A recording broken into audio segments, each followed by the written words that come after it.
ndizi mbichi, mchele, mtama, ngano na kadhalika. Kundi hili mtoto akipewa atapata nguvu ya kutekeleza majukumu yake kwa ufanisi kwa siku. Kwa hiyo hili kundi ni muhimu tunapoandaa chakula tukiwa kwenye kaya au kama ni shule, tuhakikishe kuna kitu kimojawapo kinachotokana na hivi vyakula vya nafaka, mizizi na ndizi mbichi.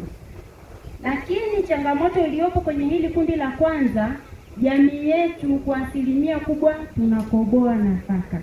Tunaona huu muhindi namna ulivyo.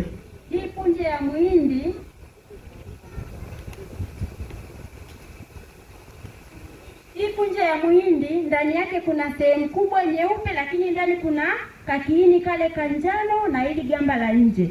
Kwa hiyo muhindi kabla haujakobolewa, kale kakiini kanjano na gamba la nje, kuna virutubishi vingi sana zaidi ya 10, ikiwemo protini ambayo inamsaidia kujenga mwili wa mtoto huyu anayekuwa, viungo vyake vikue vizuri lakini arefuke vizuri.